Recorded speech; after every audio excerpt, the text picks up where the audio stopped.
The long holiday was approaching, and once again, my wife missed our planned trip together and suddenly went on a business trip. But I saw a WeChat post from her male assistant, where the two of them were lying side by side on the beach, sunbathing. Colleagues who knew about it went crazy, sending messages, speculating about how I would react, whether I would get jealous and have a big argument with my wife. However, I wasn't angry at all. In fact, I generously suggested that they take their next photo at the Civil Affairs Bureau. This way, not only could they get a photo, but they could also register their marriage. To my surprise, my wife called, sounding very impatient. "Why are you so petty? What's the problem with sunbathing together? Can't I relax on a business trip? I just didn't accompany you. Is it really necessary to make such a fuss? You should delete your comment. Otherwise, what will everyone think of him? And we're already married. There are so many holidays ahead. I'll go with you next time." Hearing her exactly the same reasoning again, I couldn't help but snort. There wouldn't be a next time. When the long holiday ends, our divorce certificate will be in hand. Chapter 1. After hanging up the phone and returning to the office, everyone was joking around, guessing how my wife, the CEO, would punish me this time. Would she fine me to buy milk tea for her assistant again? Or would she fine me half of my bonus for the mental distress caused to her assistant? As soon as I walked in, they all fell silent, but their eyes still gleamed with amusement. I was used to it. After all, everyone knew the complicated relationship between me, Willow, and her assistant, Makoto. Willow is my wife but is extremely biased toward Makoto. She once made an exception and hired Makoto, giving him many resources. Every time, Makoto messed up, but Willow always believed in him and did everything she could to encourage him. Once, she even handed him a project I had worked hard to bring in. The profit of millions turned into just 100,000 due to his negligence. Willow, however, praised him lavishly, saying that any profit was a good start and that she believed Makoto would do better in the future. At the same time, I made a mistake by forgetting to adjust the font size in a contract. Even though it didn't affect anything, I had my entire year's bonus deducted. Willow said it was to avoid any suspicion, so she had to be strict with me. But that night, I saw a WeChat post from Makoto where Willow had transferred my bonus to him. I angrily confronted Willow. She nonchalantly replied, "Makoto has only been with the company for half a year. Of course he should get some proper rewards. And you've been taking so much money all these years. Is this little bit really that important?" I argued. "It's not about the money." Willow half-heartedly agreed with me but waved her hand impatiently, saying, "We are married, and the company is mine, so it's yours too. As my husband, you should support my work." Seeing that I was still upset, she volunteered to take me on a trip, but since Makoto joined the company, every time Willow said she would accompany me, Makoto would suddenly disrupt the plan. We would plan to watch a movie, and that night Makoto would drag Willow into overtime. If Willow promised to celebrate my birthday with me, Makoto would cry about how difficult the clients were. I would end up waiting at the agreed place for 2 hours, only to receive a call from Willow apologizing for not showing up. So, at first, I didn't believe her. But before the holiday, Willow packed her suitcase, booked the tickets, and planned the itinerary. I decided to trust her this time. Sure enough, she disappointed me again. But this time, I didn't get angry. In the eyes of my colleagues, who were eagerly awaiting the drama, I stood up and walked into the HR office, submitting the resignation form I had printed a month ago. The HR staff looked at me in surprise and asked, "You're leaving?" I nodded. "Then I'll need to report this to President Liu." Saying this, HR began to send a message, but I calmly said, "Just call her." Makoto is humorous and charming, always making Willow laugh. So when she's with him, she usually doesn't get distracted by checking messages. Every time I send her a message, I end up waiting for hours. But now, I don't want to wait anymore. HR was reluctant but, due to my position, still dialed Willow's number. "President Liu, President Wang wants to." Before he could finish, Willow coldly interrupted him. "If he wants to do anything, just follow the company procedures. There's no need to ask me." As HR, do you still need me to personally teach you company procedures? Clearly, Willow was still angry about the comments. HR didn't dare to speak. Willow added, "And once again, unless it's an emergency, stop calling me. Just send me a message." Then, she hung up without hesitation. However, in that brief moment, I could still hear Makoto's familiar voice. "Willow, why are you so angry? Was it George calling?" HR, scolded and looking rather unhappy, glanced at me but didn't dare speak too harshly. "You should have heard President Liu's words. Take back your resignation form." I'll pretend I didn't see it. "I won't tell anyone about this." Clearly, HR didn't think I would actually resign. He thought it was just another one of my usual threats to Willow because of dissatisfaction. After all, I had been married to Willow for 8 years, and we had co-founded this company. Even the company's name was a combination of letters from both our names. No one would think I would actually leave. I shook my head and said firmly, "Then let's follow the procedure." HR was a little surprised but tried to persuade me a few more times. Seeing that I had made up my mind, he stamped my resignation form and began the exit process. News of my resignation quickly spread throughout the company. As soon as I walked out of HR's office, everyone cast strange glances at me, some mocking. Some people are really clueless. Doesn't he know his position in President Liu's eyes? He's trying to use resignation to threaten her, but it looks like he's messed it up now. I bet he's regretting it now. But it's too late. There's no such thing as a regret pill. He brought this on himself. Faced with these sharp comments, I didn't explain. I just walked straight toward my desk. During this time, one of the colleagues who was close with Makoto casually picked up a water cup on the desk, trying to accidentally spill the full cup of hot water on me as I passed by. Many colleagues raised their phones, eager to capture my humiliation and share it in the group for their amusement. Watching this, my heart sank. Many of these people had once been mentored and promoted by me. Whenever they made mistakes, I would help them clean up the mess, and I took care of them during their early days. They used to call me Brother Wang and swore they would repay me later. But after Makoto joined the company and Willow began to favor him, the company atmosphere shifted. These people started isolating and bullying me, forming small groups behind my back, refusing to cooperate at work, and setting obstacles for me, all to please Willow and Makoto. I had complained to Willow more than once, but she always told me to think of the bigger picture. In the past, because I loved her and considered the company's interests, I endured. But now, I'm leaving. No more suffering through this humiliation. Just as the colleague was about to pour the hot water on me, I swiftly grabbed the cup from his hand and poured the boiling water over his head. His face instantly turned red from the burn, and blisters appeared on his scalp. He screamed in pain and glared at me with a fierce and vengeful look. "George, you."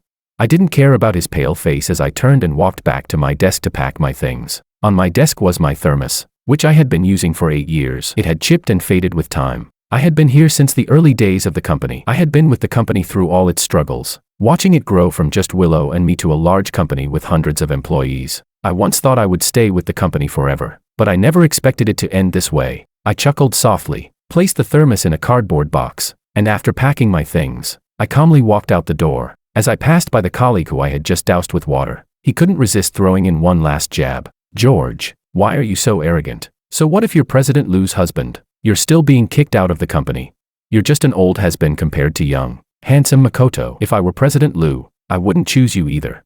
Just as I was about to reach the door, HR suddenly ran over holding a phone. "George, wait. President Liu is calling. She wants to speak with you." Chapter 2. I couldn't help but freeze for a moment. I didn't know what Willow was up to this time. The crowd around me was stunned, and everyone looked shocked. Wasn't George already kicked out by President Liu? Why is President Liu calling him again? What's going on here? Could it be that President Liu still can't let him go? As everyone speculated, the colleague I had poured water on sneered. "George, I didn't expect this. Your trick of feigning indifference really worked." President Liu really fell for it. Well, after 8 years of marriage, even if you're a dog, there should be some attachment, right? He was subtly insulting me as a dog. Everyone burst into laughter, and the gossip intensified. I had heard similar sarcastic remarks countless times over the past 8 years. At first, I would get angry, my face turning red as I argued and tried to defend myself. But after hearing it so many times, I had become numb to it. I didn't pay attention to the mocking whispers around me. Instead, I calmly answered the phone. The speakerphone was on, and Willow's voice quickly filled the room. She started with a question laced with hidden anger. "George, why didn't you pick up my call? What if something important was missed? Are you going to take responsibility for that?" Without giving me a chance to explain, Willow continued to issue orders as if it were her right. "Go to Makoto's desk right now. There's some material that needs to be delivered to a client. You need to run this errand. Hurry up. The client is waiting." There was a brief pause, and then the crowd burst into low chuckles. I knew it. That's why President Liu was calling George, to make him run errands like a workhorse. Well, of course, after all, there aren't many obedient workhorses like George these days. Remember when Makoto offended a client, and the client was about to cancel the cooperation? President Liu made George go fix it. I heard he had to kneel in front of the client's door all night, freezing in the cold wind, just to get them to calm down and reconsider. Even my poodle isn't as obedient as George, and in the end, all the fame and bonuses went to Makoto, and George just ended up being the clown. I held the phone loosely in my hand. Even though I already knew Willow no longer valued me, I still felt a pang of coldness in my heart. Not long ago, in order to make it easier for Makoto to boss me around, she specifically moved him to the same level as me in the company. She claimed they would help each other, but in reality, She dumped all the miscellaneous tasks onto me that Makoto had been handling. At first, I refused. Willow then sternly told me to consider the company's interests. I still refused. Seeing that I was firm, she became so angry that she ignored me for an entire week. Not a single word passed between us. Later, she even took over the tasks herself and helped Makoto complete his work. She would rather suffer than let Makoto face even the slightest bit of hardship. Willow's health has never been great, and seeing her wear herself out like this, I ultimately softened and compromised. After that, I helped Makoto write proposals, followed up on projects he was handling, and stayed up late modifying rejected plans for him. In the end, all the fame and bonuses went to Makoto, and I got nothing. I expressed my dissatisfaction in meetings, trying to argue, but Willow told me not to focus on personal gains and losses. She even encouraged me to learn from Makoto's indifference to fame and fortune. Later, she even used the argument that as husband and wife, the company was half mine, to try to pressure me. I couldn't argue with her, and because I loved her, I chose to swallow my resentment. But now, I had decided to give up on her and the relationship. The news of my resignation must have reached her phone by now. Yet she was still asking me to run errands for Makoto. I scoffed and didn't. For the sake of maintaining this unequal relationship, compromise or force myself to agree. Instead, I responded, why should I take responsibility for Makoto's tasks? Maybe she didn't expect me to ask this suddenly, and Willow paused for a moment. Before she could continue, I went on. Also, I'm busy and don't have time. Whoever's documents they are, they should deliver them themselves. After that, I hung up the phone and handed it back to HR. Then, in the shocked and surprised gazes of everyone, I walked out of the company. Not long after I walked out of the building, I turned around to take one last look at the office building that had been with me for 8 years. Through the glass windows, I saw the clivia I had given Willow on her windowsill, now withered, while beside it was the money tree that Makoto had given her, thriving. I remembered when I gave Willow the clivia, she had promised to take good care of it. At first, she did, carefully watering it and making sure it received sunlight. To ensure she didn't forget, she even set 7 or 8 alarms to remind herself. But after Makoto gave her the money tree, her attention slowly shifted to it. She reduced how often she watered the clivia, and eventually, completely neglected it, allowing it to wither. She even complained that the clivia was taking up space and said that its drooping appearance made her feel unlucky. Both plants were gifts from me, but the treatment they received was worlds apart.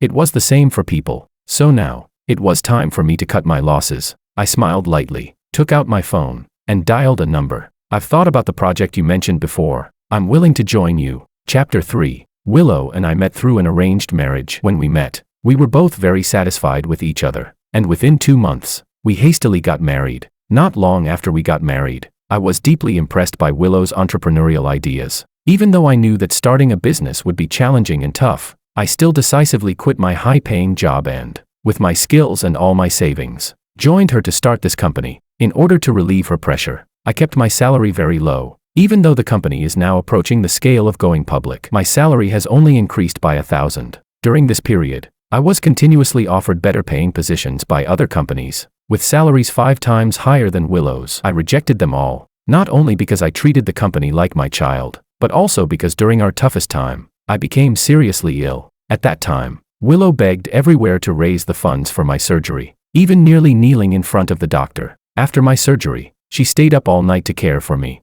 wiping my body, gently moistening my cracked lips with a cotton swab dipped in water. When she saw that I hadn't woken up for a long time, she began to worry and cry. Even though the doctor had assured her that the surgery was successful, my vital signs were normal, and that I should relax and wait a few more days, but she couldn't settle down, and early the next morning, she went to the most revered temple in the area, kneeling step by step, praying for a special peace amulet for me. Perhaps it was Willow's sincerity that moved the heavens. Just after she returned with the amulet, I woke up in the afternoon. Upon learning everything Willow had done for me, I was so moved that I cried uncontrollably, promising her that I would treat her well from then on and would never let her down. I kept my word, and after marriage, I truly pampered Willow and always tried to meet her every need. That was our sweetest time. We had an unspoken understanding, and a single glance was enough to know what the other was thinking. I deeply believed what Willow said, that we were husband and wife, a shared fate, inseparable. But everything changed after Makoto appeared. Willow publicly embarrassed me several times for Makoto's sake.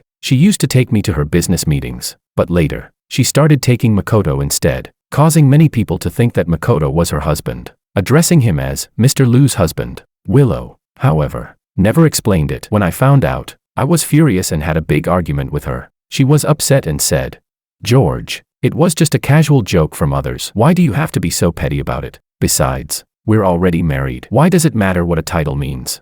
Then there was the time when Makoto deliberately swapped my black pen with an erasable one while I was signing a contract, causing the partnership to fall through. Afterward, I simply spoke to him in the meeting, telling him not to make the same mistake again. Makoto, however, was upset and started crying, demanding to resign. Willow was furious and slammed the table, giving me a cold, scornful look. George, that's enough. Makoto is just a kid, and it's normal for him to be playful. Why do you have to be so petty? Besides, didn't you also neglect to check? If you had checked more carefully when signing the contract, this wouldn't have happened. You are fully responsible for this failed partnership, so you will have to forfeit all your bonuses for the year as punishment. Willow didn't give me a chance to argue. After unilaterally announcing the punishment, she immediately ended the meeting. Then, in order to appease Makoto, she took the bonuses she deducted from me and gave them to Makoto as compensation for emotional distress. Not only that, but since Makoto joined the company, Willow, who used to never care about the expenses when we went out to eat,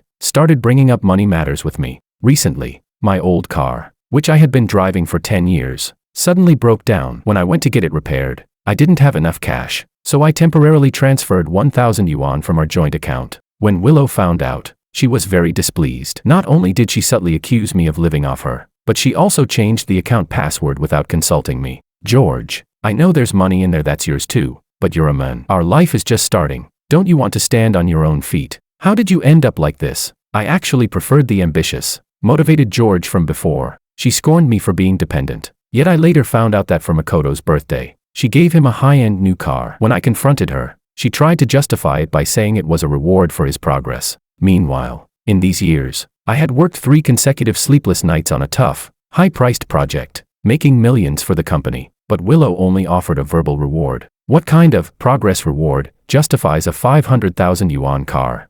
I was finally disappointed in Willow. I had planned to part ways on good terms, and this trip was meant to give us a face-to-face opportunity to end things and put a perfect ending to our 8-year marriage. But then, at that thought, I let out a bitter laugh. On the other end of the phone, the person was overjoyed when they heard that I had agreed to join their company. They quickly sent me a contract and even wanted me to fly over immediately to start the next day. They were very eager. Our boss has tried to recruit you multiple times. We're really sincere about having you come aboard. I thanked them but decided to set the start date for after my vacation. I love to travel. I love seeing the blue skies and white clouds, climbing towering mountains and gazing into the distance, feeling the sense of accomplishment as I watch the sunrise and sunset. I also love running freely in the vast, boundless desert, with no restrictions, surrounded by the feeling of freedom. In the past, Willow was always happy to join me. We hiked majestic snow-capped mountains together, went to the Arctic to see colorful auroras, and even traveled to the plains to witness the grand migration of animals. Every day was vibrant and full of life. But ever since Makoto showed up,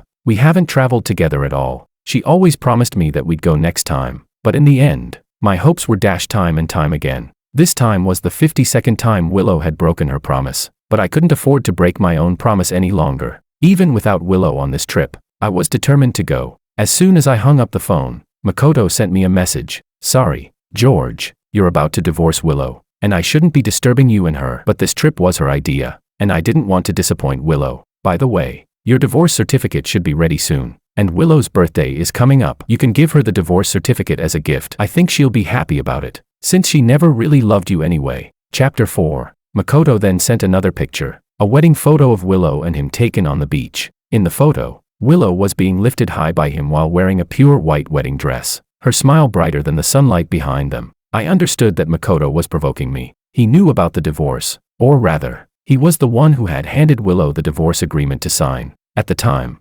Makoto, with the agreement he had rummaged through from my desk, wore a provocative expression and said, "George, are you really going to get a divorce? Do you want me to help you get Willow's signature? I'm afraid you'll cry when you see her sign and embarrass us men." His real intention was to humiliate me, to provoke me into anger, but I smiled and nodded. Sure, Willow didn't trust me, and she scrutinized every contract I gave her under a magnifying glass. But Makoto was different. Willow trusted him completely and had no guard up around him. Sure enough, after Makoto handed it to her, Willow signed it without even looking. This divorce was smoother than our wedding. I don't know if Willow loved me, but in recent times, Makoto's constant provocations and his public declaration of ownership over her, I believe she was fully aware. She knew how much it hurt me, yet she still indulged Makoto's provocations. At this point, There was no meaning in this marriage anymore. I didn't reply to Makoto. I just went to the Civil Affairs Bureau to apply for the divorce. The staff, upon hearing that I was divorcing my wife of 8 years, looked at me with some regret. Mr. Wong, you've been married for 8 years. Are you sure about this divorce? I nodded. Yes. The staff asked for proof of the breakdown of our relationship, and I handed them the divorce agreement signed by Willow, as well as the wedding photo of Willow and Makoto that he had sent me during one of his provocations. The staff sighed and said, Mr. Wong, this alone is not enough. You will also need to have your wife personally admit that your relationship has broken down. Reluctantly, I called Willow. She was still angry with me for refusing to run errands for Makoto earlier, and as soon as she answered, she snapped. George, you hung up on me so happily before. What do you want now? Willow, I called to talk to you about Devo. Before I could finish saying divorce, Willow interrupted. Divorce? You only know how to repeat the same old tricks. Immediately, I heard Makoto's fearful voice on the other end of the phone. Willow, George must be angry because of the errands and the business trip you went on with me instead of him. It's my fault. I shouldn't have bothered George with errands, and I shouldn't have asked you to accompany me on the business trip. I should have gone alone to deal with those difficult clients, letting them force alcohol down my throat. Willow, I'll book a flight back right now. George needs you more than I do. Please don't let this affect your relationship with him. I don't want to be the one to destroy your relationship. Willow, feeling heartbroken, gently comforted Makoto, but when she turned to me, her tone became icy again, laced with anger. George, are you done? Makoto and I are both working for the company, and you're here, fighting for attention. You want to bring up divorce to provoke me? Fine, go ahead. You won't threaten me with divorce. She hung up without giving me a chance to speak. I helplessly looked at the staff and asked, is this enough proof? The staff looked at me sympathetically, nodded, and immediately processed the divorce, informing me that I could pick up the certificate in a week. 1 week, right after the holiday ended. Willow still didn't know that her words had come true. By the time the holiday was over, our divorce certificate would be ready, and this time, I was truly determined to let her go. Chapter 5. After leaving the Civil Affairs Bureau, I went home to pack my bags. I froze when I saw the photo wall arranged in a heart shape in the bedroom. It was hard to imagine that the two people in the photo, smiling so sweetly and happily, were once me and Willow. I hadn't seen her smile so openly and freely in a long time. We hadn't been that close in a long time either. I remember the last time Willow showed off our love was on our 5th wedding anniversary. Back then, Makoto hadn't joined the company yet. I let out a bitter smile and silently tore down our photo wall, crumpling the photos into a ball and tossing them into the trash. I also took down the wedding photo and was about to throw it out as well. But as I took the frame down, a letter unexpectedly fell out from behind it. I sensed something was wrong and opened the frame to find, to my surprise, it was full of envelopes. Inside the envelopes were love letters written by Makoto to Willow, along with close-up photos they took while traveling behind my back. Every trip Willow had stood me up for, she had secretly gone with Makoto. The smile on Willow's face in those photos made my eyes sting. I was all too familiar with the way she looked when she deeply loved someone. Willow had specifically hidden these behind the wedding photo. Was it because she was afraid I'd find out, or was it simply to intentionally disgust me? In the past, seeing this scene would have shattered me and driven me mad, but now, I was utterly calm, unaffected. Whatever her reasons were, I didn't care anymore. After all, I had decided to let go of the past and start over. I silently placed the photos and letters back into the envelopes, then neatly placed them on Willow's vanity. After that, I threw out everything related to me, grabbed my luggage, bought a plane ticket, and set off on my solo journey. On the first day of my vacation, I went to Dali. This had been the trip Willow and I had planned 3 years ago. At that time, Makoto had just joined the company, and it was thriving. Willow, however, insisted we couldn't relax yet, so our plan was shelved and never picked back up. On the second day of my vacation, I stopped at the Potala Palace in Tibet. Willow was afraid of altitude sickness and had never dared to come here. After I worked tirelessly for a year, landing 20 projects to make her agree, she finally promised to accompany me. But before we left, Makoto got sick. Willow said that Makoto had no friends here and, as his boss, it was her responsibility to take care of him. She couldn't leave him alone, so the plan was cancelled. Willow always insisted that her concern for Makoto was just a boss looking after an employee, that their relationship was purely professional. But with so many employees in the company, why was she always so concerned about Makoto? Besides, if Makoto was sick, he should see a doctor. What was Willow going to do? They used the excuse of boss and subordinate to cover up what were clearly actions of a couple. Everyone could see right through them. I traveled north, and on the last day of my vacation, I reached our originally planned destination, Sarum Lake. It was then that I realized that the scenery I had longed to see for 3 years, but never managed to, could have been fully experienced in just 7 days. I had thought I was taking the shortcut in life, but instead, I kept straying farther from my destination. In the end, I changed my return ticket for the day after tomorrow, and called the Civil Affairs Bureau to change one of the divorce certificate addresses to my current guest house. With the holiday over, I was preparing to start my new life and wasn't planning to look back. I wasn't planning to see Willow one last time either, but I never expected that I would run into them. That evening, as I left the guest house to experience a local bonfire party, I saw Willow and Makoto there. They were sitting around the bonfire, eating barbecue. Willow was smiling brightly as she fed Makoto some freshly grilled meat. Even though she had always been a neat freak, she naturally took the cup Makoto had used and drank from it, enjoying the sheep's milk wine. Chapter 6. Even during our honeymoon phase, Willow insisted on using separate chopsticks when we ate, and we never shared the same cup. I had protested once. Willow, isn't this a bit troublesome? Besides, we're married. There's no need to be so strict, right? She frowned and firmly insisted on being cautious about hygiene, saying that sharing utensils would make her lose her appetite. Although I was hurt, feeling that Willow was being too formal with me, I still chose to accommodate her. I told myself that maybe this was just her personality, and tried to convince myself to be okay with it so I wouldn't feel so upset. But now, Willow was eating with relish, even drinking down the sheep's milk wine mixed with Makoto's saliva on the edge of the cup, savoring it like it was the finest delicacy. I knew I should turn and walk away, avoid any contact with her, but these bonfire parties only happened once a month, and I didn't want them to ruin my plans. With that thought, I decided to find a spot away from them, but to my surprise, Willow noticed me first, stood up, and walked over with an impatient tone. "What are you doing here?" Makoto smirked, saying with a hint of mockery.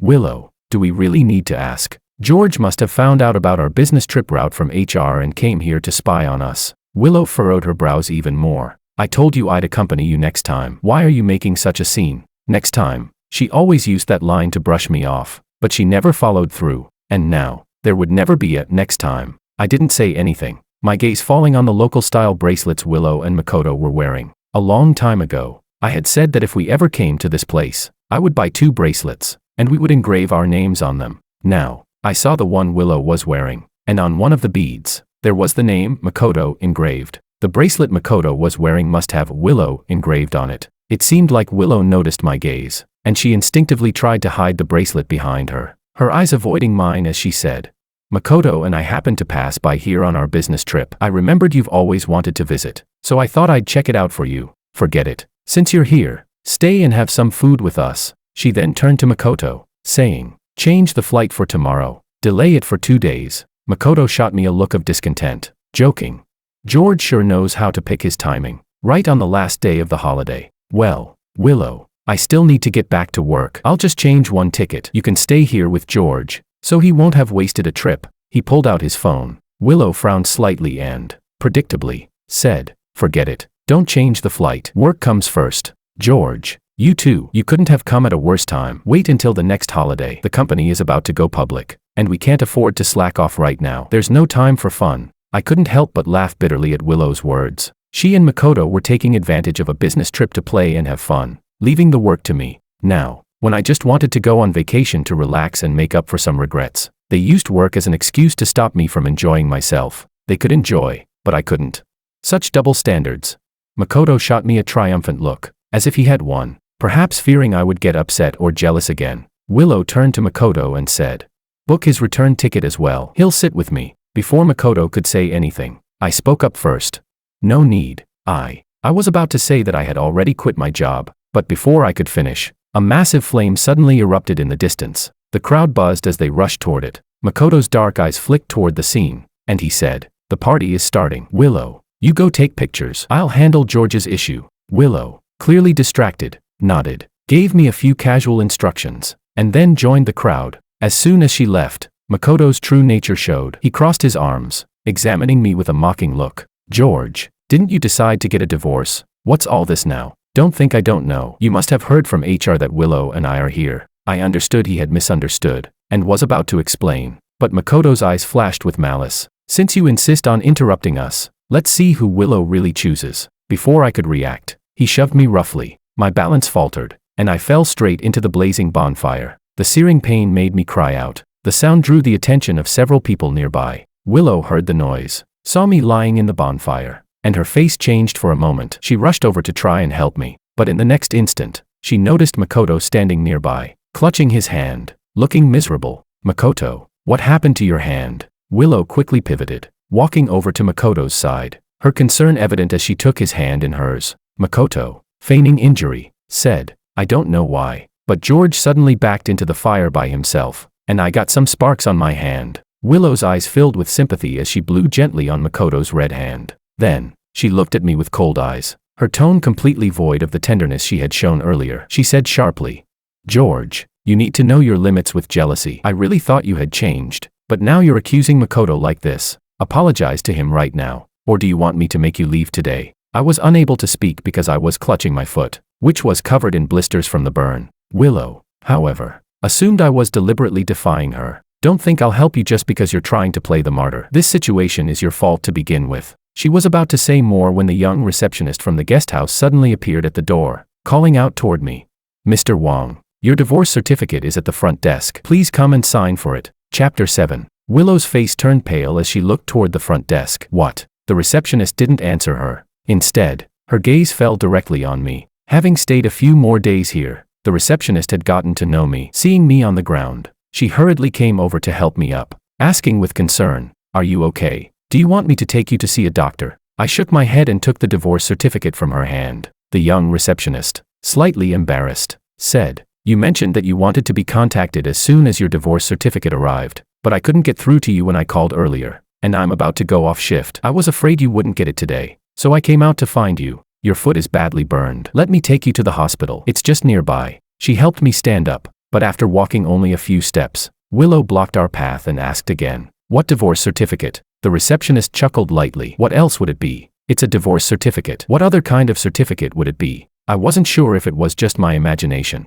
but her words seemed to carry an undercurrent of tension. Willow didn't catch on, though. Her gaze fell on the green-covered certificate I was holding, and without hesitation, she snatched it from my hand and flipped it open. After seeing the name and photo inside, her face turned pale instantly, but soon, she seemed to think of something and sneered, "Are you still pretending? Is this some fake divorce certificate to scare me? Don't think I'm going to fall for it." Perhaps already prepared for her ongoing disbelief, I remained calm, no longer feeling the sadness I had earlier. I spoke quietly, "Since you've already seen the divorce certificate, let's settle this here. Willow, we're divorced, and this certificate is real. If you don't believe me, you can call the Civil Affairs Bureau right now to confirm." My tone remained calm the entire time. Maybe, sensing that there was no reason for me to lie, Willow froze, standing motionless. Makoto, seeing the divorce certificate, lit up and immediately seized the opportunity to speak, full of enthusiasm. "Willow, I didn't think George would actually go through with the divorce in a fit of anger, but since you two are divorced,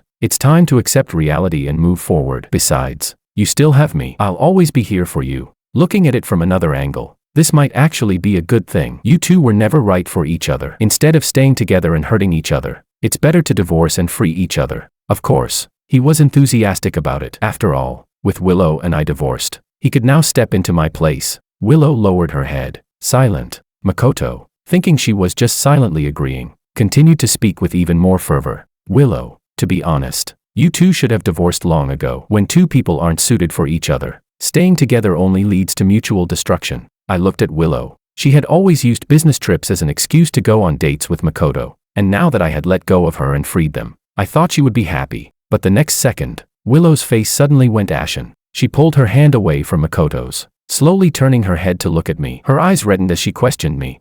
"Why? Why did you make the decision without consulting me? Who gave you the right to decide we would divorce?" Chapter 8. I was confused. Why wasn't she happy even though I was giving her what she wanted?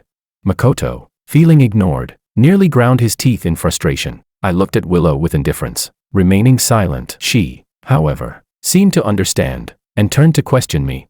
"Is it because I didn't accompany you on a trip that you want to divorce me? Is this really such a big deal?" I gazed at her angry face, a phrase I had heard many times before. This time, I didn't argue with her hysterically. I simply chuckled lightly. "Maybe you think it's nothing, and I can't force you to change your mind, but the reason doesn't matter anymore. I'm giving you freedom and making room for you and Makoto, letting you two be together." But to my surprise, Willow grew even angrier. In a few quick motions, she tore the divorce certificate into pieces. "George, I never agreed to divorce you. I don't even remember this divorce certificate. We never signed a divorce agreement. This doesn't count. Marriage was something we both agreed on. So why should you decide to divorce me just like that?" As long as I don't agree, you'll never divorce me. Seeing her attitude, I was a bit taken aback, but I quickly shook my head and said, "That's not possible." I looked at Willow and spoke slowly and clearly. "This divorce certificate is legal and valid. As for the divorce agreement, you signed it yourself." Willow immediately denied it. "That's impossible. I read through all the documents you gave me, and there was no divorce agreement. Don't lie to me." My smile turned colder. "You read the ones I gave you carefully, but what about the ones Makoto gave you? Do you remember the document Makoto handed you a month ago? That was the divorce agreement." Only then did Willow realize what had happened, and she shot a look of reproach toward Makoto. Makoto quickly waved his hands, pretending to be innocent. "Willow, at the time George handed me the document and asked me to get your signature, I thought it was something work-related, something important. I didn't dare delay it. I really didn't know it was the divorce agreement. Sorry, it's all my fault. If it weren't for me, you and George wouldn't have accidentally ended up divorced. I'll buy a ticket and go back to the company to resign. To make it up to you." Makoto whimpered and turned to leave, but Willow's eyes flashed with concern. She reached out to stop him and, after a long pause, sighed. "Forget it. You were only trying to do good, but it turned out wrong. It's not entirely your fault. It's George's doing. He manipulated your kindness."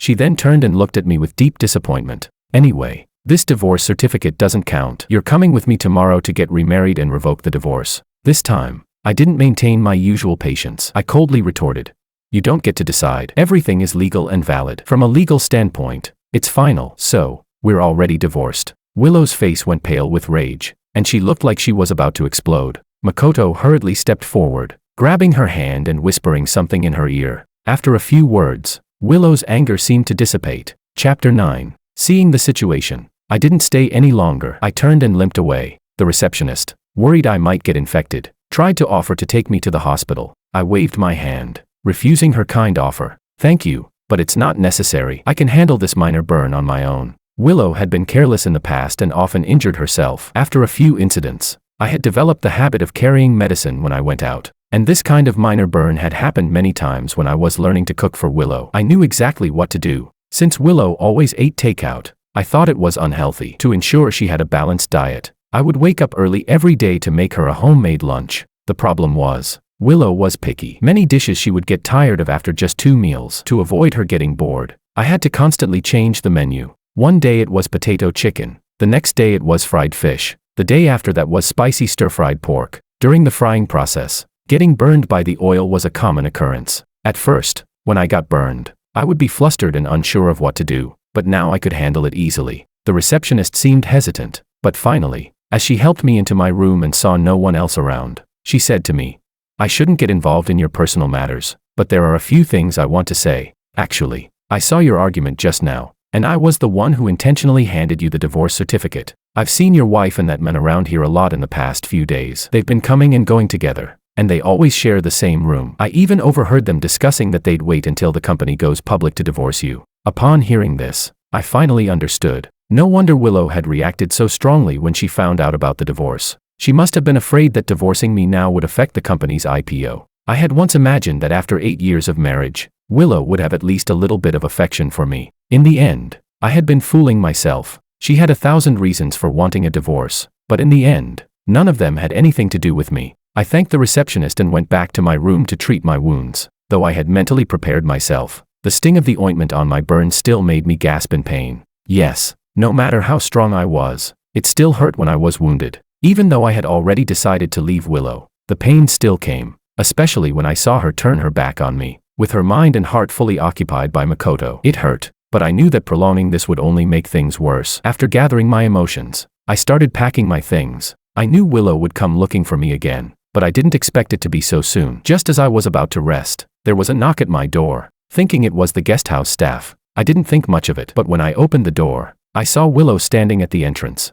holding a food container. Chapter 10. She looked at my foot, which was wrapped in bandages, and pursed her lips. "Is your injury better now?" Her voice was soft and caring. I remembered. It had been at least 3 years since I'd last heard her speak to me like this. 3 years ago, although the passion in our marriage had faded, we still got along well. She didn't cling to me like she did during the honeymoon phase, but the tenderness, care, and concern I needed from her were still there. Occasionally, when she was in a good mood, she would post a sweet message on WeChat, showing off our love, and life felt simple and sweet. But since Makoto appeared, Willow had changed. After just one smile from him during the interview, she fell for him immediately. She, who had always been strict during interviews, made an exception and hired Makoto, even though he didn't meet any of the criteria. After that day, she gradually began focusing on him. At first, she would mention him occasionally, but later, every other sentence was about how Makoto was youthful and energetic, how he was so full of life, and how I should learn from him instead of always being so dreary.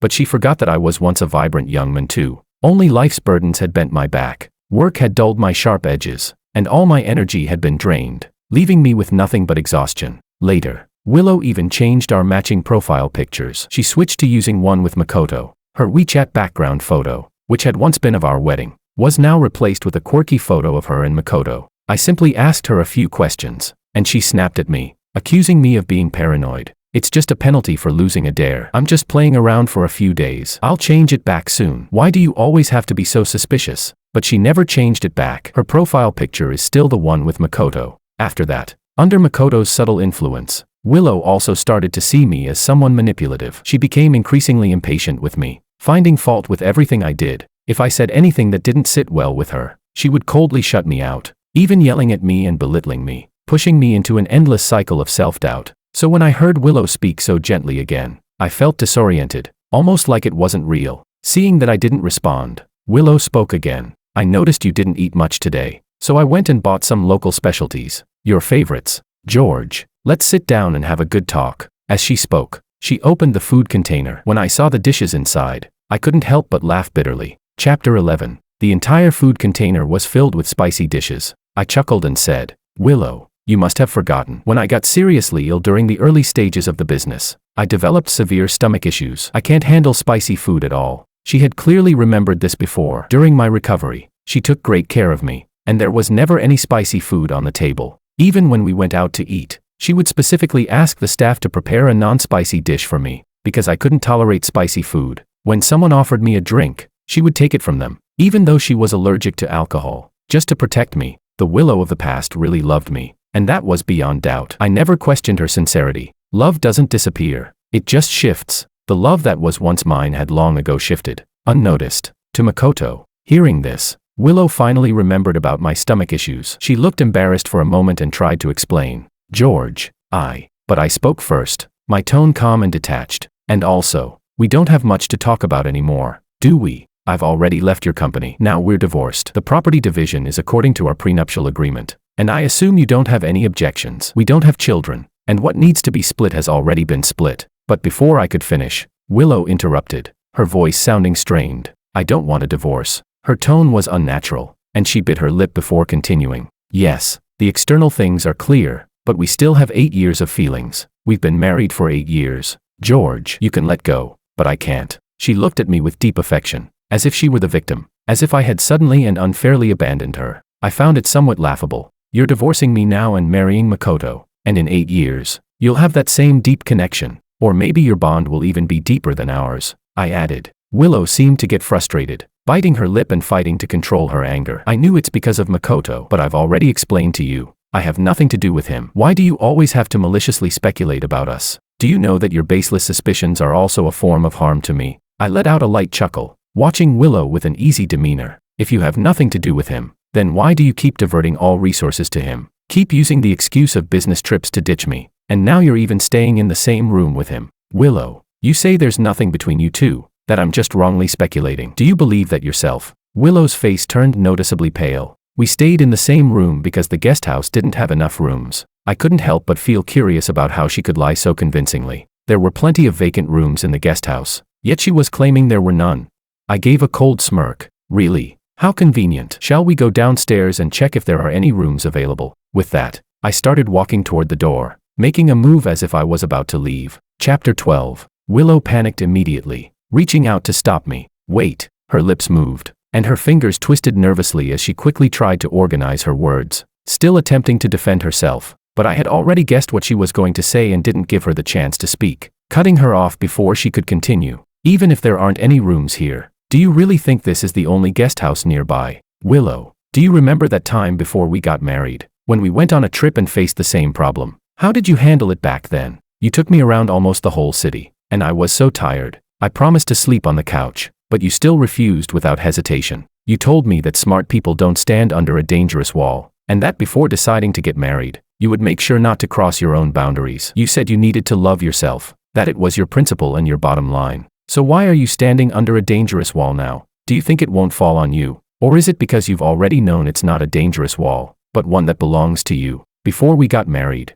Willow always set clear boundaries when it came to our physical contact. Even if something unexpected happened, she would make sure not to touch me excessively. I remember shortly after we started dating, we went hiking to watch the sunset. Halfway up the mountain, I suddenly got a cramp in my foot and wanted Willow to pull me up. Willow hesitated for a long time but then pulled her hand back. George, men and women shouldn't have too much physical contact before marriage. It wouldn't look good if people found out. You know I'm a traditional, self-respecting woman, so please don't make this harder for me. In the end, I leaned on the stone wall, gritting my teeth through the pain, and limped up the mountain. I thought Willow just had a certain personality. Although I was upset at the time, I didn't blame her afterward. But after seeing how Willow interacted with Makoto, I finally understood. Willow's principles and boundaries only applied to me. She had known Makoto for less than a week, and she was already holding his hand at the amusement park. Despite being married, she chose to stay in the same room with him. Her talk about tradition and self-respect was just an excuse. She simply didn't want to be close to me anymore.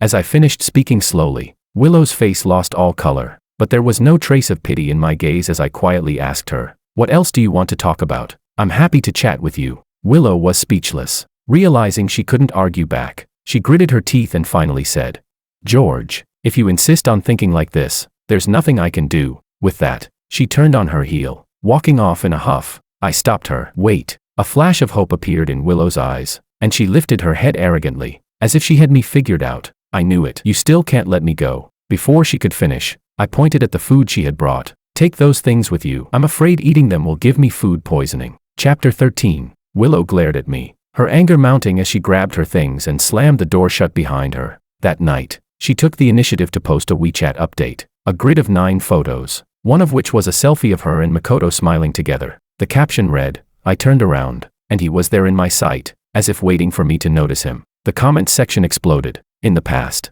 Makoto would often post pictures with Willow, accompanied by vague captions. Even though everyone knew what was going on, as long as Willow stayed silent, everyone kept it subtle. But this time, it was Willow herself posting, and the message was clear. The comments flooded in. "Mr. Liu, is this an official announcement with Assistant Ito? Congratulations. Congratulations. You two have finally found happiness. So does this mean Mr. Liu really divorced that guy Wang, the soft rice man? Mr. Liu should have divorced George long ago. Assistant Ito is young, handsome, sweet-talking, and strong, while George, that old, dull man, can't even compare." Under each comment, Willow only replied with a facepalm laugh emoji or a playful one. I knew she was trying to provoke me. In the past, if I made her even slightly unhappy, she would deliberately act affectionately with Makoto. She'd go out to eat with him, post something just for me to see on WeChat, or even stay out all night to give me a taste of my own medicine, making me worry until I couldn't sleep. Each time she deliberately tried to upset me, within 24 hours, I'd always back down, apologize, and beg for her forgiveness, doing everything to keep the delicate balance of our relationship. Willow thought this time would be the same, that she could push me to the point of begging her to take me back like I used to. What she didn't know was that I didn't care anymore. I hadn't even been following her WeChat updates. A friend had sent me the post, asking me what was going on. By the time I saw the message, I had already arrived in the new city where my new company was located and had completed the onboarding procedures. The benefits at the new company were almost 10 times better than before. On my first day, the director even hosted a grand welcome dinner for me.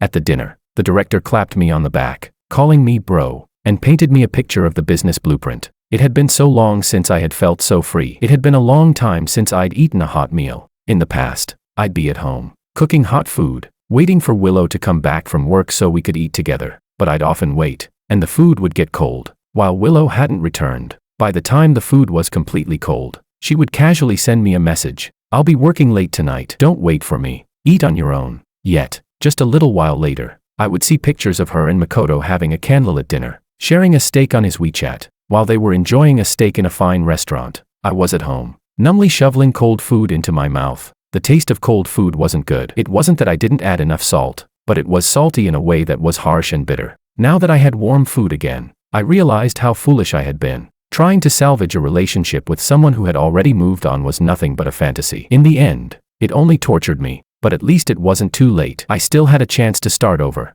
After the banquet, the director personally drove me home. While I was in the car, Willow called. I had originally planned to reject the call, but I accidentally clicked to answer it. Chapter 14. As soon as I answered, Willow's voice came through. George, it's been a while. I hope you've cooled down by now. Let's call a truce. Okay, I know everything you've done, including resigning, was because of Makoto. I've already fired him, so this should make you happy, right? I promise that when you return, I'll not only give you a raise, but the director, sitting right next to me, heard the mention of salary, and his eyes widened like saucers. He quickly sat up, took the phone from my hand, and spoke up. Forget it. George has already joined our company, and we've given him the highest benefits in the industry. No one is taking him away. Willow was stunned, and when she spoke again, there was a mix of shock and annoyance in her voice.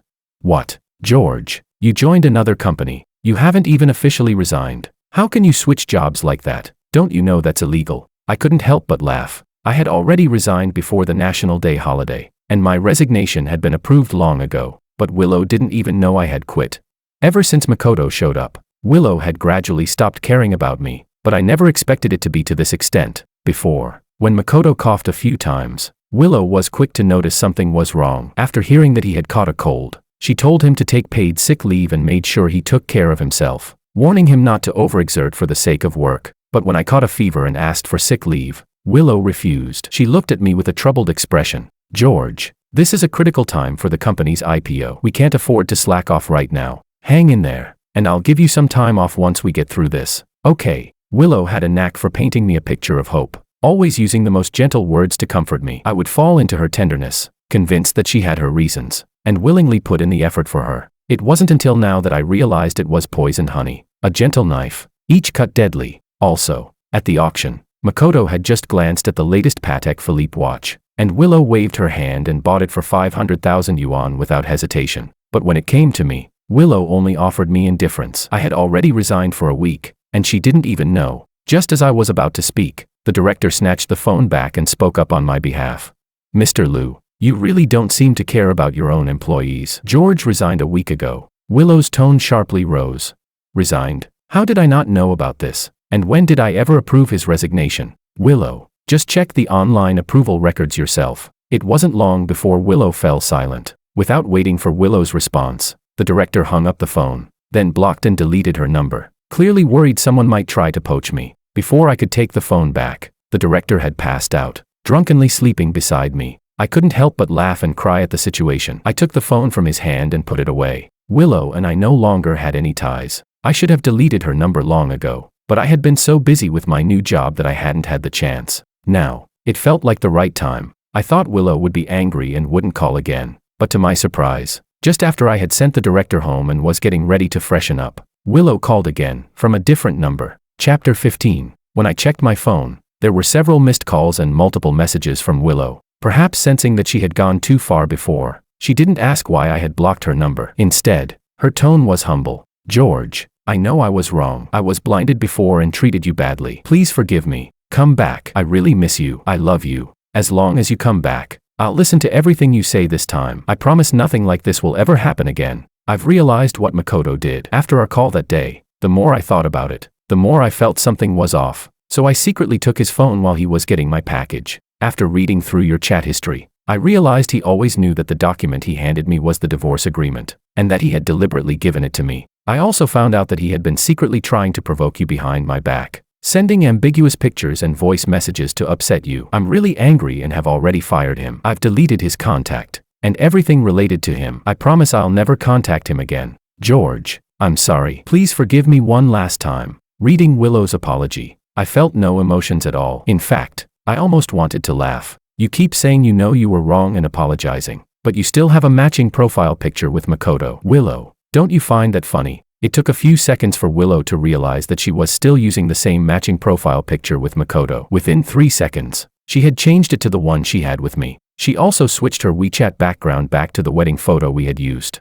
After doing all that, she sent me a message with a slightly guilty and ingratiating tone, trying to play innocent. George, sorry. I forgot to change the profile picture back after the dare. I directly called her out. Did you forget? Or didn't you want to? You know in your heart, she could change it at any time. It wouldn't take long. The reason she stubbornly refused to change it was because she was sure I wouldn't leave her. She thought she could get away with stepping on both sides. carelessly hurting me. When I confronted her like this, Willow went silent for a long time. Just as I thought she might give up on pestering me, she sent me a video. It was a screen recording of her deleting Makoto's contact information, as well as their photos and chat history. George, I know I made mistakes that hurt you before, but I'm really trying to change and make up for it. Look, I've deleted all of Makoto's contact info. Can you calm down a little now? But after watching the screen recording, my expression darkened, and a cold feeling washed over me. Chapter 16. Willow's phone had 256 gigabytes of memory, and yet, her photos with Makoto alone took up 60 gigabytes, more than 10,000 pictures, each one unique. In the 8 years Willow and I were married, we had no more than 100 photos together, the ones displayed on our photo wall, but Willow and Makoto had known each other for only 3 years, and their photo collection had already surpassed ours by 100 times. Their chats were also cringeworthy, not just exchanging good morning and good afternoon, but they called each other baby repeatedly, constantly using terms like my baby. Before, when I called her wife, she didn't like it. She said it was too embarrassing, and insisted I call her by her name most of the time. Only in moments of intimacy would she allow me to call her wife. When I snapped back to reality, Willow had already sent me over 99 messages. She was never good with words. In the 8 years we were married, we had fewer than 40 messages exchanged. Now, in just the time it took me to space out, the messages had already reached 99 plus. How ridiculous. The content of the messages was exactly what I expected, just more pleas for reconciliation. Unfortunately, realizing her mistake was too late, I deleted the messages and added her number to the blacklist. I then focused on my new job without the complex, strained relationship with Willow and Makoto, and without the mocking and taunting from others. My colleagues were warm and friendly. When I got into new projects, they would point out key aspects and potential difficulties. During work hours, they would even post helpful reminders in the group about the weather, advising everyone to bring umbrellas and warm clothing if it was going to rain. I remembered one time, on a day I was off, it suddenly started raining, but Willow forgot to bring an umbrella. I worried about her, so just before the end of the workday, I rushed over to her company to give her my umbrella. But when I saw her at the end of the day, she was drenched, looking like a drowned rat. I felt heartbroken and asked her what happened. She told me she had lost the umbrella. The next day, I overheard gossip among the colleagues. Willow had given her only umbrella to Makoto. The colleagues were gossiping about Willow and Makoto's fairy tale romance. Yesterday, when it rained, Mr. Liu gave his only umbrella to Makoto. What else could this be but love? What they didn't know was that the umbrella was the one I had given to Willow. I didn't want her to get wet, but she was willing to let herself get drenched for Makoto. Maybe even Willow didn't realize it, but her protectiveness of Makoto had become a habit, ingrained in every gesture she made, and in this moment,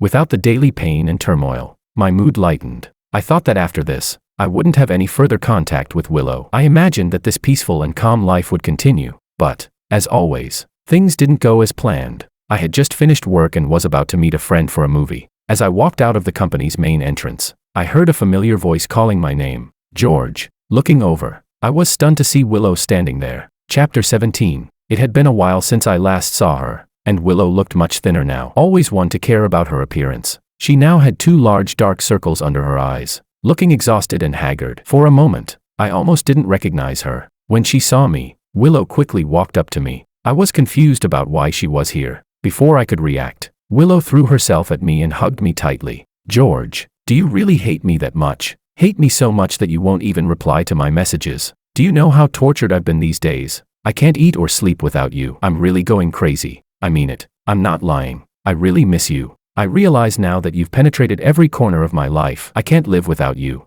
Her voice cracked as tears streamed down her face. In the past, whenever she cried, I would be overwhelmed with sympathy and surrender. I would gently wipe her tears away with my thumb, pull her into my arms, calm her down, and softly console her. But this time, I just expressionlessly pulled her off me. Willow, I don't hate you. Before hope could flash in her eyes, my words came like a cold shower. But I don't love you either. To be honest, you're just a stranger I'm very familiar with now. How much you've suffered, how much you regret, how much you love, it no longer matters to me. Willow, please don't contact me again. Willow shook her head violently, unwilling to accept it. I don't believe you can be so heartless with me. I know this is just you saying things out of anger. I really know I was wrong. If you'll marry me again, if you'll just give me one more chance, I'll accept anything you do to me. George, you're the one I've loved most in this life, and you will always be the one. In the face of Willow's passionate confession, I couldn't help but sneer coldly. Love me? Is that how you show love? By ditching me for Makoto? Or is it by letting me be a servant to Makoto?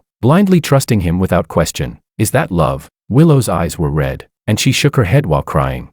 George, I have no romantic feelings for Makoto. I just think he reminds me of how we were when we were young, working hard to build something, and I can't bear to see him struggle the way we did. That's why I've been taking care of him, but all along, the person I've loved is you. Please believe me. Before she could finish, I coldly interrupted her. Willow, stop deceiving yourself. Face your own heart. If you really have no feelings for him, then why do you keep feeling sorry for him over and over again? Don't you know that feeling sorry is the beginning of love? You keep saying you don't love him, but why are there photos of you two hidden behind our wedding picture, and handwritten love letters from him to you? Admit it. Willow, there was never any innocence between you two. Willow's face visibly drained of color. She hadn't expected me to know about this, and panic flashed in her eyes. After a long pause, she finally spoke up. When did you find the things hidden behind the wedding photo? I answered quietly. During the National Day holiday. I was at home packing and accidentally found them. Willow seemed to suddenly realize something, a look of realization crossing her face. I knew something was off with those envelopes when they were on the vanity. So it was you who placed them there. I didn't expect you to have known. Willow raised her eyes, her gaze burning with intent, as if trying to salvage the situation. George, I know I shouldn't have lied to you, but I just wanted to keep a memento. I was afraid you'd get suspicious and argue with me, so I hid them behind the wedding photo. I really didn't mean anything else. Chapter 18. Here we go again. I couldn't even remember how many times Willow had said such things. Every time, she used the excuse of doing it for my own good while blatantly hurting me. She dumped Makoto's work on me but called it a way to train my skills. She went out to socialize with Makoto without me but claimed it was because she thought I'd been working too hard and needed some rest. I had been deceived by her sweet words before, but now, I finally saw through Willow's hypocrisy. I gave a cold smile and said, so, according to you, I should thank you. Willow, of course, heard the sarcasm in my voice. She bit her lip, unwilling to give up, and said, George, all I've said is just to ask for another chance from you. Why are you being so sarcastic with me? If you're here to ask for a reconciliation, then my stance is clear. I refuse. You should give up on this idea. Seeing that I wasn't giving her any face or a shred of hope, Willow's face turned pale, and she seemed on the verge of breaking down. George, I've already apologized and reflected on my mistakes. What more do you want? Do you want to push me to my breaking point before you're satisfied? Besides, I haven't had a physical affair, so why are you being so cold and not even giving me a chance to make amends? I couldn't help but laugh at her ridiculous words. Who says I have to accept your apology just because you said sorry? You may not have had a physical affair, but isn't emotional betrayal also a form of betrayal? So, by your logic, it would be fine for me to go out on dates with other women during our marriage, hold hands, go to amusement parks, and even stay out all night. Before I could finish, Willow angrily interrupted me. Of course not. You're a married man. You should keep your distance from other women. She fell silent mid-sentence. I shrugged and coldly replied. Exactly. You know that's wrong. So why have you been so lenient with yourself? Willow, from the moment you kept ditching me for Makoto, from the moment you completely trusted him over me, there's no way for us to go back. You should give up on this. I turned to walk away. At that moment, Willow suddenly noticed the sandalwood love bracelet I was wearing on my wrist. Her eyes lit up, and she quickly reached out to stop me. If you don't have feelings for me, then why are you still wearing the love bracelet we got together from the temple? George, your subconscious actions can't fool anyone. You still have feelings for me. It took me a moment to realize what bracelet she was talking about. Not long after we got married, Willow had taken me to the most sacred temple for a love blessing, where we both received matching sandalwood bracelets blessed by the deity of love. We even tied red strings under the love tree, exchanged bracelets, and promised to be together forever. The two bracelets were engraved with our names, but this time, she was mistaken. The bracelet I was wearing wasn't the one from our wedding, but the one I had with my current girlfriend. After I got together with my girlfriend, she found out about the love bracelet with Willow and became jealous. So, she took me to the same temple to get a matching one. Realizing this, I pulled my hand away coldly and said, Willow, I think you're mistaken. The love bracelet I'm wearing is for me and my girlfriend, not the one with you. Chapter 19. It was as if Willow had been struck by lightning. As soon as I spoke, she froze in place, her thin lips trembled, and she quickly forced a pale smile. What girlfriend? George, what nonsense are you talking about? Even if you want to upset me, there's no need to lie like this. And this love bracelet clearly belongs to you and me. It even has my name engraved on it. As she spoke, she grabbed my bracelet, trying to prove it was the one she and I had shared. But when she looked closely at the engraving, she was completely stunned. Anna. Why does it say Anna? I remember it used to say Willow. I coldly responded. I already told you. This is the love bracelet between me and my girlfriend. Naturally, it has her name on it. Is there a problem with that? Seeing that my face remained indifferent, Willow finally began to realize something was off. Her voice trembled as she said, "That's impossible. You're lying to me. You must be lying." "Right. We've been together for 8 years, and I haven't let go." "How could you have let go? I don't believe it." "George, I know you're just angry. You're trying to make me upset on purpose. Let me tell you, I'm really upset. I've realized I was wrong. I've lost interest in everything these days. I've put everything at work on hold. Right now, I don't care about anything but getting you back. Can you forgive me?" She rambled on. "Do you remember when we decided to get married? You promised me you would always be good to me. You would always love me. I know you like to travel, so I've already planned a trip for us. Look, for the next month, I'll be with you, until you forgive me." As she spoke, she hurriedly pulled out her phone and opened her schedule. Just as she had said, the next month was filled with travel plans, where we'd go on what day, which local foods or tourist attractions to visit. Everything was clearly marked, even the word Anna. Willow had never been one for planning or making arrangements, and always left that to me. It was clear she was serious this time, but unfortunately, it was too late. I gently pushed her hand away, speaking slowly and clearly. "Willow, I'm not lying to you. I really do have a girlfriend. As for us, let's just leave it behind." Upon hearing this, Willow stood frozen, her face as white as paper. I thought she had finally understood, but instead, she remained stubborn and kept convincing herself it was just my anger talking. 8 years of love can't just end like that. I won't accept it. Also, George, you've even gone as far as making up a fake girlfriend just to upset me, and you say you don't care about me. If we both can't let go, then let's remarry. Okay, I promise I'll treat you well this time. Before I could respond, a woman's voice interrupted. "George, weren't we supposed to go watch a movie? Why are you still here?" The woman, wearing a white dress, walked over to my side and smilingly hooked her arm through mine. Chapter 20. The woman standing next to me was the receptionist from the guest house, Anna, and now, she was my current girlfriend. After that day, we exchanged contact information and began talking more. She would send me local snacks and accompany me on trips to nearby cities. We shared similar interests and quickly became close friends, and recently, we had started seeing each other. When Willow saw Anna, the color drained from her face visibly. Suddenly, it seemed like Willow figured something out. She exhaled slowly, as if she had uncovered my plan. "George, I almost fell for it again. I didn't expect you'd go so far as to hire an actress to pretend to be your girlfriend. You really did plan this well." Before Willow could finish, Anna stepped forward, took my hand, and intertwined our fingers. "I'm not an actress. I'm George's current girlfriend. I remember you. You were the one who checked me into the guest house at Silimu Lake." Seeing our hands entwined, Willow could no longer deceive herself. She widened her eyes and stared at Anna. "So it's you. No wonder you spoke to me with such a tone the other day. I guess you were already interested in George at that time." "Huh. I underestimated you. I didn't realize the fox was right under my nose. You, a receptionist with a monthly salary of just 4,000. What makes you think you deserve to be with him? What can you offer him?" Willow tried to assert her position, using her CEO title to put Anna down, to make her uncomfortable, but Anna's smile didn't falter. She remained radiant. "Why not? When two people love each other, does it really matter what their status is? The only way to prove love is through love itself. George just needs to know that I love him and only him, and we'll be together. Likewise, I only need to know that you and George are already divorced, and that he doesn't love you anymore, and then I can accept him." As she spoke, almost defiantly, Anna tightened her grip on my hand and flashed me a bright smile. She turned to face Willow and declared her claim on me. "I should actually thank you, Miss Liu. If you hadn't been blind and let George's heart break, we wouldn't be together now. Thank you for letting go. Otherwise, I wouldn't have found such a great boyfriend like George." Anna shot Willow a challenging glance and continued.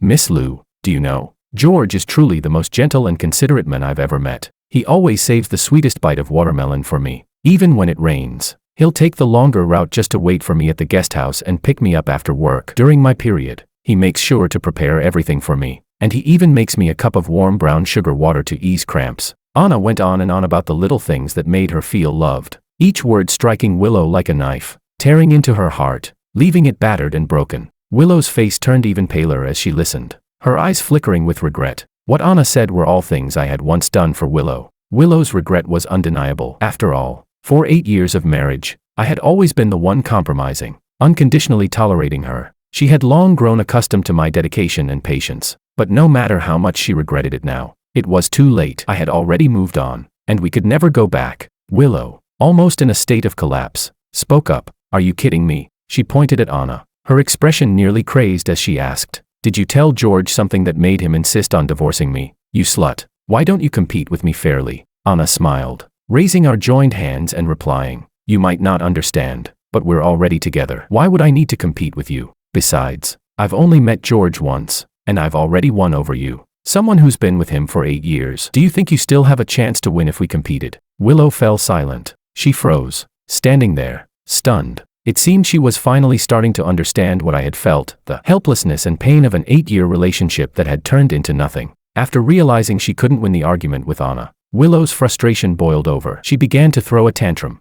"George, are you saying that 8 years of our relationship doesn't compare to a woman you've only met a few times? You promised me you would love only me for the rest of your life. How can you be with someone else now? I won't allow it." As she spoke, Willow quickly stepped forward, trying to wedge herself between me and Anna, attempting to forcibly separate us. But Anna had already anticipated her move. Not only did she pull me out of the way, but she also hugged me even tighter, her cold eyes fixed on Willow. "Miss Lou, you're only George's ex-wife now. You have no right and no position to stop us. Besides, the fact that you and George ended up here is no one's fault but your own. It's entirely your doing. You're angry that George chose me, a newcomer, instead of you, the one with 8 years of history. But wasn't that exactly what you did? When you betrayed George for a male assistant you barely knew, you should have known this day would come. However, don't worry, I'm not ungrateful. After all, you were the one who brought George and me together. When we get married, I'll invite you to the wedding, and you better come." Anna's words were sharp, each one sinking into Willow's heart like a dagger, striking her where it hurt the most. Chapter 21. I know. Anna is speaking up for me. A warm feeling spread through my heart as I tightened my grip on Anna's hand. After Anna's sharp words, Willow's eyes instantly turned red with anger. You slut. It's all your fault for stealing George. If it weren't for you, George wouldn't have divorced me. Do you like being a fox spirit? I'll ruin your face right now, and let's see how you'll still seduce men." Years of pent-up anger exploded in an instant. Willow's eyes flashed with obsession and madness as she reached out with her bright red nails to scratch Anna's face. Anna seemed to have never expected she would be so crazy, frozen in place in shock. Just as Willow's nails were about to tear across Anna's cheek, I flew forward, shielding Anna behind me and taking all the blows. A sharp pain shot through me, and 3 horrifying scratches appeared across my left cheek, warm blood trickling down my face. Looking at my bloodied face, Willow was also stunned, her hand frozen in the air, unable to move, her eyes full of guilt as she stared at me like a child who had done something wrong. "George, I'm sorry. I didn't expect you to suddenly rush out. I didn't mean to,"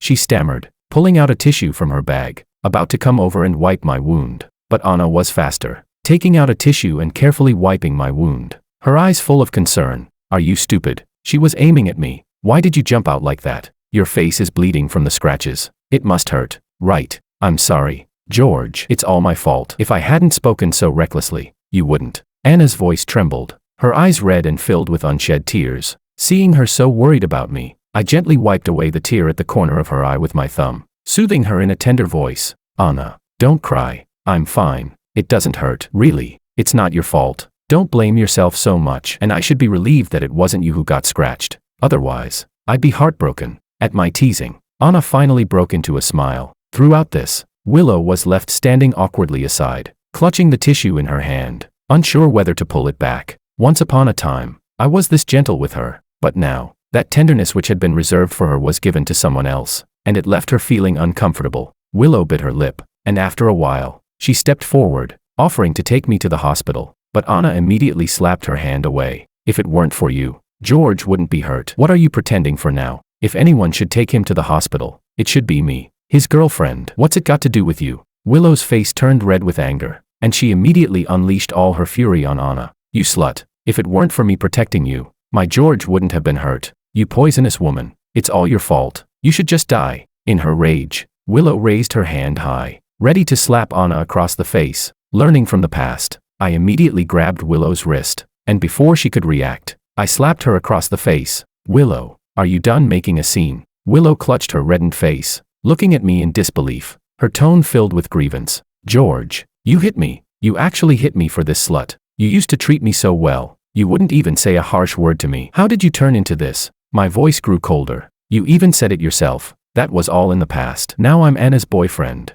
and compared to you, my irrelevant ex-wife, I'm naturally going to protect my girlfriend. Besides, I treated you so well before, but you didn't cherish it. We're divorced now, So let's cut ties cleanly. Willow, please stop bothering me. It's really annoying. With that, I turned to Anna to take me to the hospital to treat my wounds. Willow opened her mouth, clearly wanting to say something, but just then, her phone rang. It was her secretary calling. Willow answered the phone and, before the person could speak, muttered resentfully, "Inform everyone, the company's address will be relocated next month." As she said this, she glared at me. Just as she was about to announce the new address, the voice on the other end sounded urgently. "We can't move anymore. CEO Lou, please come back quickly. There's a big problem at the company." Chapter 22. Upon hearing that something was wrong with the company, a flash of panic crossed Willow's face. After hanging up the phone, even though she was unwilling, she could only grit her teeth and leave in a hurry. After Anna and I went to the hospital to get my wounds treated, we headed to the movie theater where we had originally planned to watch a film.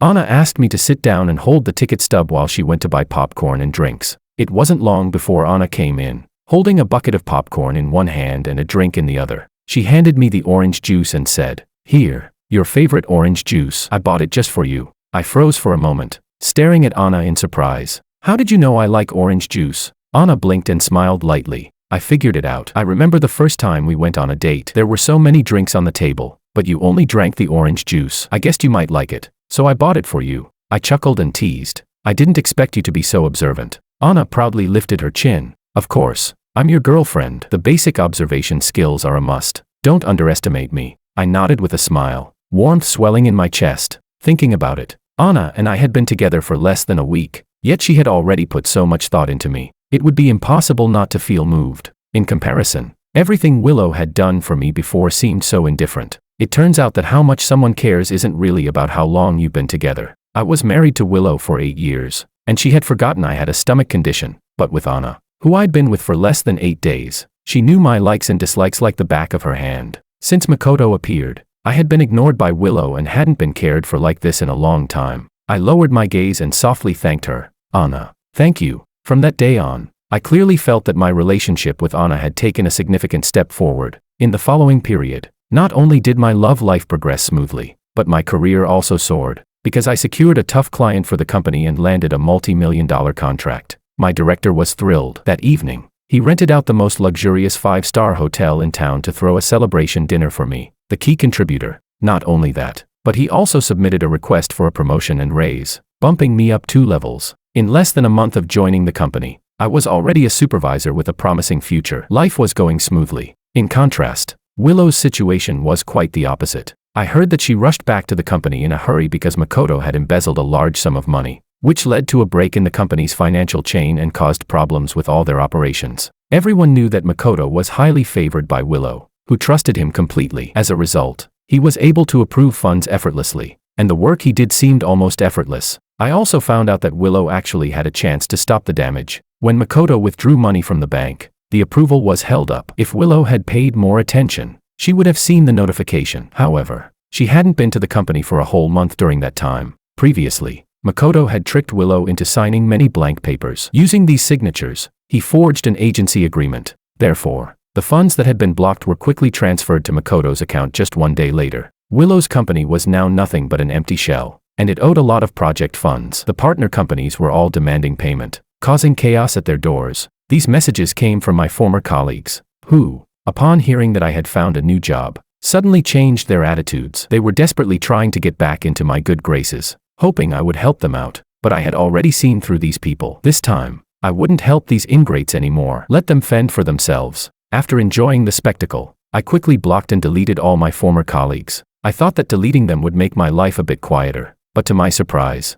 after cutting off my former colleagues, Willow came back. This time, she had wised up and contacted me using her best friend's account. "George, do you know? That bastard Makoto ran off with the money. You've warned me about him before, told me to be cautious of him. At the time, I thought you were just jealous, but now I see you were absolutely right. Makoto is a shameless, unscrupulous man. Because of him stealing the money, the company's financial chain broke, and now it's on the verge of collapse, teetering on the edge of bankruptcy. These past few days, I haven't been able to eat or sleep, and my hair has been falling out from the stress. George, I really know I was wrong. I've suffered enough punishment for it. Can you help me one last time, just because of our past?" From just the voice message Willow sent, I could feel the pain and torment she had gone through during this time. In the past, I might have been soft-hearted and helped her, but this time, I replied coldly, Willow, I've cleaned up your mess for 8 years. That's more than enough. I warned you. I tried to stop you. Told you multiple times to fire Makoto, but you didn't listen. Now, this is the consequence of your own actions. I can't help you. Besides, we're divorced now. What past are you talking about? Also, I already have a girlfriend. It's inappropriate for me to keep entangling with you, my ex-wife. Willow, you're a traditional woman who values self-respect, and I'm a man who values respect for my partner. You'll understand, right? Chapter 23. I used the same words Willow once blocked me with to block her now. The boomerang from years ago finally hit Willow's forehead. Her tone clearly turned urgent. George, even though we're divorced, we spent 8 years living together. 8 years, if you raise a dog, you develop feelings for it, right? How can you be so heartless, not caring at all about my well-being? Willow tried to guilt-trip me first, but I couldn't help but laugh at her audacity. I didn't hold back when I retorted. Yes, you develop feelings for a dog, but what if the dog is an ungrateful, backstabbing creature? Willow, you say I'm heartless. What about you? Haven't you been heartless to me over these 8 years? Remember, I gave up a stable, high-paying career, gave up a bright future, and worked hard with you. I even used all my savings to help fund your company. I worked myself to the bone for 8 years, and what did I get in return? I got emotional betrayal from you, and at work, you helped Makoto at my expense. You used me as a stepping stone. Did you ever think about our 8 years of marriage, about the bond we had when you did that? It was only when the company went under and needed someone to clean up the mess that you remembered me. You wanted to talk about our feelings. Don't you think that's too late? Willow on the other side went silent. It kept showing the other party is typing, but no new messages came through. I'm sure she realized she was in the wrong and didn't know how to justify her actions. I didn't feel like waiting for her reply, so I quickly blocked and deleted her best friend's number as well. I thought after this incident, Willow would finally let go of her unrealistic thoughts, but to my surprise, she wasn't done. She still believed there was something between us and continued her attempts to win me back in the following days. She either blocked the door to my house, bringing me a homemade lunch, or stood downstairs at my office, holding 999 roses, shouting with a loudspeaker, asking me to remarry her. When Anna found out, she was terribly jealous, so I immediately ordered a rose and a little cake for her, swearing that I loved only her, which made Anna smile through her tears.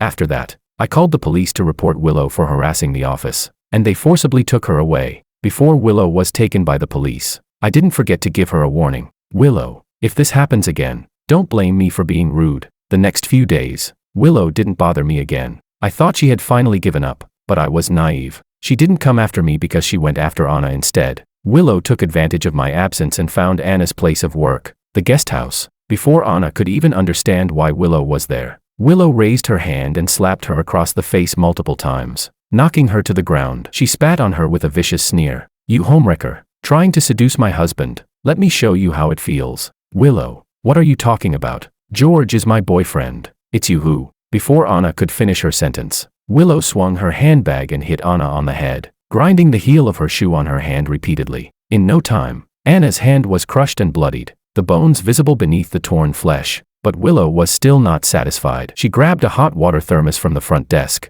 typically used to serve guests, and poured the boiling water all over Anna's body. The scalding water made Anna's skin turn bright red, and she screamed in agony. Ah, Willow, are you crazy? If George finds out, he won't let you get away with this. Willow, however, wasn't at all nervous. George won't know, but you should start worrying about yourself first. Willow disguised herself as the wronged wife, accusing Anna of being the mistress who stole her husband. Soon, the people around her were filled with sympathy for Willow, and began to attack Anna instead. Bystanders who initially considered calling the police now put their phones down, glaring at Anna with disdain. What's wrong with this girl? Why does she have to seduce someone else's husband? Exactly. She deserves to be hit. If I were the original wife, I would have killed her by now. I can't stand mistresses and scumbags. Someone like her, who ruins families, should just die. Many people, filled with anger, started filming Anna's miserable state, posting pictures and videos online. Some even went as far as to live stream the incident, promising to ruin the mistress's reputation and subject her to public moral condemnation. I only found out about all this when a colleague sent me the live stream. Seeing Anna curled up on the ground in pain,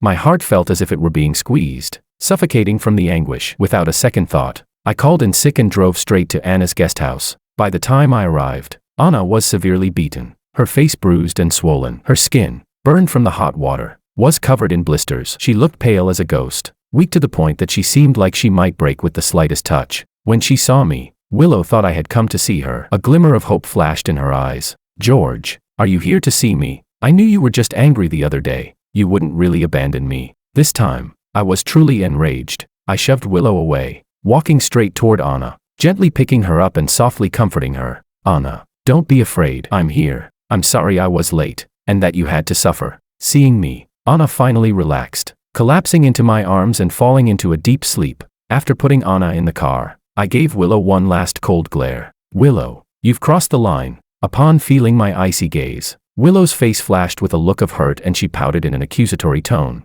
George, this isn't my fault. It's that bitch Anna who's been stirring trouble. If it weren't for her, we wouldn't be in this mess. It's all her fault. People like her, mistresses, deserve to be punished. The crowd chimed in, supporting Willow's claims. I couldn't believe that someone like Willow, who had once been principled and upright, could now turn into a hypocrite, distorting the truth and manipulating others. My gaze turned even colder. Willow, even if there was no Anna, we would still end up like this. Everything that has happened was never about anyone else. It's all your own doing. I revealed Willow's betrayal to the public, exposing how she had mistreated me, and made it clear that Anna was my girlfriend now, not her, just an irrelevant ex-wife. Willow, not only have you maliciously spread lies, but you've also harmed my girlfriend. This is intentional injury. I've already warned you. Next time, I won't be so merciful. Get ready to be sued. Chapter 24. In an instant, public opinion flipped. The people who had previously supported Willow began to criticize her and sympathize with Anna. So it turns out we've all been played by the ex-wife.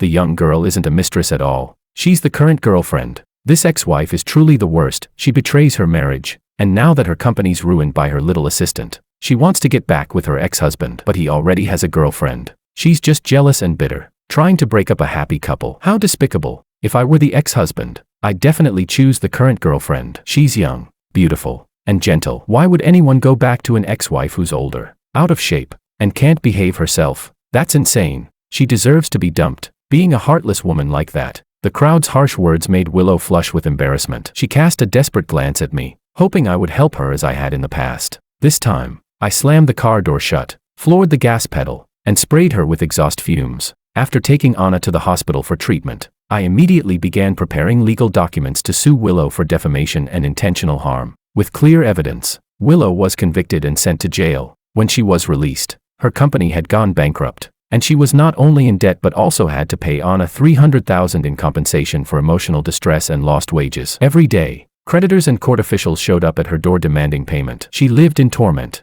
as though life itself was worse than death. I paid no attention to Willow. My focus remained entirely on taking care of Anna. For a time, Willow seemed to have calmed down, perhaps out of guilt or for some other reason. She stayed quiet for a while. Half a month later, Anna's injuries had fully healed, and I took her to my hometown to meet my parents. Anna was sweet and charming, making my parents laugh until they couldn't stop smiling. She even helped my mom with chores and passed water to my dad, who was working in the fields. The atmosphere was warm and harmonious. Watching this peaceful scene, I couldn't help but remember the time Willow and I visited my family. At that time, she couldn't hide her disdain. When my mom asked her to help serve a dish, she reluctantly did it. Afterward, she washed her hands at least 8 times, as if my mom's kitchen was filthy. At the dinner table, when my mom noticed Willow was too thin, she kindly placed a chicken leg in her bowl. Willow threw her chopsticks down and scolded loudly. How disgusting. The chopsticks you used to serve the chicken leg have saliva on them. How could I eat that? My mom was so embarrassed,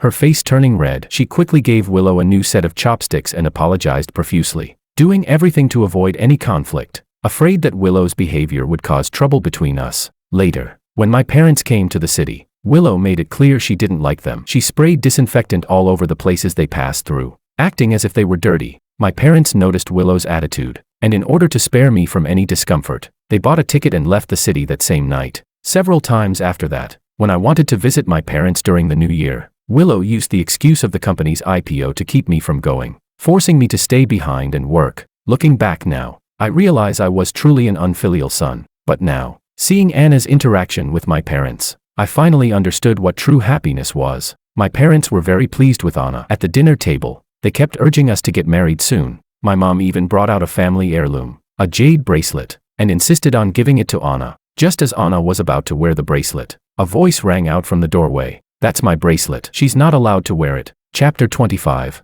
I turned towards the voice and froze in place. Willow, what are you doing here? Willow was just as stunned, clearly not expecting to see me here. She quickly pulled out several large and small gift bags from behind her and flashed a smile. trying to please. George, I'm here to deliver gifts to your parents. I didn't expect to see them giving the Wong family heirloom to Anna. Willow's tone grew increasingly pitiful as she turned to look at my mom. Mom, how could you give the Wong family heirloom to someone else? I'm your daughter-in-law. It was almost laughable. When my mom had wanted to give her the jade bracelet before, she'd refused, calling it too old-fashioned. Now that she wanted it, my mom wasn't going to give it to her. My mom shot her a cold glance, ignoring her objections as she placed the jade bracelet on Anna's wrist. You've divorced George, so what makes you still the daughter-in-law? Anna is my daughter-in-law now. Go away. Stop bothering us. No matter how much you talk or how many gifts you bring, we won't act as your matchmaker. My dad also crossed his arms, snorting dismissively. Exactly. You've already hurt our son and now you want us to help you get back together.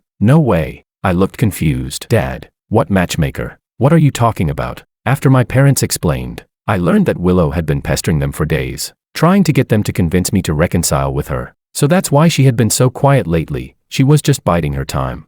While I was still in a daze, Willow had already shoved the gifts into my parents' hands with a sweet, insincere smile. Mom, Dad, I was wrong before. Please, give me another chance. If we get back together, I'll treat George well this time. My parents interrupted her. No, we're just simple country folks. We can't afford to associate with someone like you, a CEO. Willow lowered her posture even more. Mom, Dad, I was ignorant before. I spoke without thinking and offended you both. I've changed. I can cook now and help with farm work. I can help you out in the future. My parents' tone turned colder. There's no need. Since you've divorced, just move on completely. Besides, we're much happier with Anna. As for these gifts, take them back. We don't need them. Willow seemed to want to say more, but Anna couldn't stand it anymore and spoke up. Miss Lu, Uncle and Aunt have already told you to stop bothering them. Don't you understand? Willow shot Anna a glare. What's it to you? Don't forget, George and I may be divorced, but we still have a history. You two don't even have that. As long as you two aren't married, I still have a chance. I couldn't stand it anymore. I stepped forward, placing myself between Willow and Anna, protecting her.